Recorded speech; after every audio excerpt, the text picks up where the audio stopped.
আসসালামু আলাইকুম বন্ধুরা, তোমরা কীরকম আছো? আমরা ভালো আছি। তো আমার সাধারণ সংসারে তোমাদেরকে সবাইকে স্বাগত জানিয়ে আমি আমার ব্লগটা শুরু করছি। তো আজকে সকালে উঠেছি আমি 6টার সময়। ঘুম থেকে উঠে দেখি মেঘলা রয়েছে এখনও পর্যন্ত। সারা রাত পানি হয়েছে জানো তো আমাদের দিকে। তো তোমাদের কাদের কাদের মানে ওখানে পানি হয়েছে আমাকে একটা কমেন্ট করে জানিও তো। তো সারা রাত পানি হওয়ার কারণে দেখি সকালবেলাও মানে পানি হচ্ছে। ঘুম থেকে উঠেছিলাম, উঠে গিয়ে দেখি যে পানি হচ্ছে। বৃষ্টিতে ভিজলে পরে কী বলো তো আবার শরীর খারাপ করবে।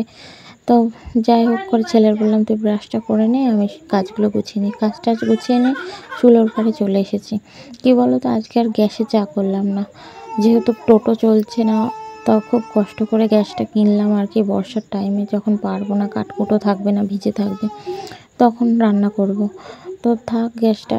তা আমি চুলোতে এসে তাই চুলোতে রান্না করছি। তো চা প্রথমে বসিয়ে দিয়েছি, চায়ের পানি বসিয়ে চা পাতা দিয়ে রান্না বসিয়ে দিয়েছি। চাটা করে নিয়ে এবার রান্না চড়িয়ে দেবো। ভাবলাম চুলো যখন চা ধরিয়ে দিয়েছি তা একেবারে রান্নাটাও করে নেবো। তো চুলো ধরিয়ে দেওয়ার পরে রান্নাটা আমি সেরে নিচ্ছি। আজকে রান্না করব গরুর গোশ আর ভাত, কারণ যেহেতু মানে টোটো চলছে না আমাদের এদিকে, খুব কষ্ট হচ্ছে। তো যাই হোক করে তো চালাচ্ছি। এদিকে আলু সেদ্ধ বসিয়ে দিয়েছি, আর এই দেখো গরুর গোশ কেটে নিয়েছি, আদা রসুন ছিলে নিয়েছি, পেঁয়াজও কেটে নিয়েছি। ছেলে কদিন ধরে বলছে মা মাংস খাবো মাংস খাবো। তা ভাবলাম ঠিক আছে, মাংস যখন খাবে বলছে তাহলে নিয়েই নিই, কষ্ট মষ্ট করে নিয়ে শোধ করে দেবো আমি। তো যাই হোক করে রান্নাটাও সারলাম, রান্না সেরে নিয়ে ঘরে চলে গেলাম। ঘরে গিয়ে দেখি বাবা ছেলে দুজনেই বসে রয়েছে, বাপ্পাটাই মিলে শুয়ে রয়েছে। তা আমি ওদের বললাম যাও তোমরা কি চান করো না, আমার ঘরটা গুছিয়ে নিই, অনেক লেট হয়ে গেছে। তাই ওরা বাইরে চলে গেল, আমিও সেই সুযোগে ঘরটা গুছিয়ে নিচ্ছি। তো এদিকে বিছনাপত্র সব এলোমেলো করা রয়েছে, তাই আমি তাড়াতাড়ি করে বিছনাপত্র গুছিয়ে নিচ্ছি। তো গুছানো হয়ে গেলে পরে তারপরে ওদেরকে খেতে দিয়ে দেবো। আমি বিছনাপত্রগুলো ভালো করে ঝেড়ে ঝুড়ে নিলাম। জানো তো খুব অসুবিধা হচ্ছে, কি বলো তো, টোটো আর অটোর মধ্যে এত পরিমাণ আমাদের এদিকে ঝামেলা হয় না যে কি বলবো আর কি। তো ঝামেলা হোক, ঝাঁটি হোক, অশান্তি হোক, যাই হোক না কেন, সেই তো সংসারের কাজ করতেই হবে বলো। তবে এদিকে আমি জামা কাপড়গুলো গুছিয়ে নিলাম। আর প্রত্যেক দিনের মতন আজকেও আমি আমার মানে মশলার কৌটোগুলো একটুখানি ভালো করে একটু মুছে নিচ্ছি, যেহেতু হাতে তেল চিটে ভাব এসে যায়, তাই প্রত্যেক দিন একটু একটু করে মুছে নিই। অত শত একসাথে তো মোছা যায় না, তা মাজাও যায় না, অনেক জিনিসপত্র থাকে, মশলাপাতি থাকে, তাই ওপর করে একটুখানি ভিজে ন্যাকড়া দিয়ে আমি একটু মুছে নিচ্ছি। মুছে টুছে নিয়ে এবার গুছিয়ে নিচ্ছি জিনিসগুলো। এবার স্ট্যান্ডটাও ভালো করে একটুখানি গুছিয়ে নিলাম।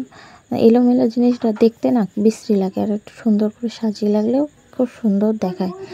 তো আজকে আমি তাড়াতাড়ি করছি এই কারণে, দেয়ালটা না বর্ষাকাল বলো আর যখনই বলো না কেন, যেহেতু প্লাস্টার করা নেই না, এই জন্য ভালো লাগে না দেখতে। তো ভাবলাম খবরের কাগজগুলো অনেক দিন ধরে কিনে রেখে দিয়েছি, লাগানো আর হচ্ছে না। তোমরা তো দেখেছো এক সাইডে আমি খবরের কাগজ লাগিয়েছি, এক সাইডে লাগাইনি, তা সেগুলো লাগাবো। তো এই দেখো এই গ্লাসটা আমি খুব শখ করে কিনেছিলাম, তো ফেটে গেছিলো বলে, সাইড দিয়ে ফেটে গেছিলো, তাই জন্য আমি এটা একটুখানি রং করে নিয়েছি। রং করে নিয়ে এতে আমি এই চামচগুলো রেখে দিয়েছি। তো তোমাদের কীরকম লাগলো, এরকম কিন্তু তোমরাও বাড়িতে কিন্তু করতে পারো। তোমাদের যদি কোনো জিনিস ভেঙে গেছে বা ফেটে গেছে বা সেটা পুরনো হয়ে গেছে, মানে বাতিল হয়ে গেছে, সেটাও কিন্তু তোমরা এরকম ফেব্রিকের সাহায্যে ভালো করে রং করে, যে কোনো রং, আমার এখানে সাদা রং আর লাল রংটা ছিল বলে তাই আমি এটাই করেছি। তোমরা চাইলে অন্য রং দিয়েও করতে পারো, করে সুন্দর করে সাজিয়ে রাখতে পারো। তোমারও একটা কাজ লেগে যাবে আর তোমার পয়সাও বেঁচে যাবে। তো আমি তারপরে বাসন মাজতে চলে গেছিলাম। বাসন টাসন মেজে এসে এই দেখো জিনিসপত্রগুলো এবার গুছিয়ে রাখছি। গুছিয়ে টুছিয়ে নিয়ে এবার আমি চলে যাবো চান করতে। চান টান করে এসে তারপরে তোমাদের সাথে আবার ব্লগ কন্টিনিউ করেছি। তো এখানে জিনিসপত্রগুলো তোমরা তো দেখেছো যে কীভাবে আমি বাসনপত্রগুলো রাখি। তো এখানে এবার দুটো স্ট্যান্ড কিনে আমার খুব সুবিধাই হয়েছে। তো চান টান করে চলে এসেছি এখানে জামাকাপড়গুলো মেলতে। জামাকাপড়গুলো মেলে দিলাম। জামাকাপড়গুলো মেলে দিয়ে খাইও নি, জানো তো আজকে একটুও বসার টাইম পাইনি, হাত পা যেন ব্যথা হয়ে গেছে। খবরের কাগজ লাগাতে লাগাতে আমার সেই সন্ধে প্রায় 7টা বেজে গেছিলো। তো খবরের কাগজগুলো এবার আঠা দিয়ে আমি লাগিয়ে দিচ্ছি। আগের বারে জানো তো লাগিয়েছিলাম, তো ছিঁড়ে গেছিলো। এবারে আমার একটা ভাগনা আর ভাগনার বউ বললো যে ওরাও লাগিয়েছে ঘরে আর কি আমার দেখা দেখি। তা ওরা বললো যে তুমি এক কাজ করো মামি, এতে ন্যাপথলিন গুঁড়ো করে আঠার ভেতরে জাল দিয়ে তারপরে তুমি লাগাও খবরে, তাহলে আর ইঁদুর কাটবে না, পোকাও ধরবে না, তুমি অনেক দিন যাবে আর কি। তা সেইভাবে আমি খবরের কাগজগুলো আঠাগুলো আঠার ভেতরে ন্যাপথলিনগুলো গুঁড়ো করে আমি জাল দিয়ে ভালো করে আটা দিয়ে লাগিয়ে নিচ্ছি। লাগিয়ে নিয়ে দেখো সুন্দর করে লাগিয়ে নিচ্ছি। তোমরা দেখতে থাকো ব্লগটা। আর তোমাদের কীরকম লাগলো আমাকে কিন্তু অবশ্যই কমেন্ট করে বলবে যে কীরকম লাগলো খবরের কাগজ দিয়ে ঘরটা সাজানোটা। তো দেখতে থাকো ব্লগটা।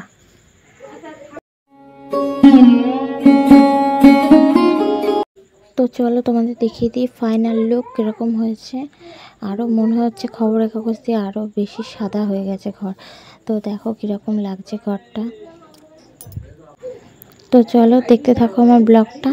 যদি তোমাদের ভালো লেগে থাকে প্লিজ লাইক কমেন্ট শেয়ার করে আমার পাশে থেকো। আর তোমাদের সাথে আবার দেখা হবে নেক্সট একটা ব্লগে।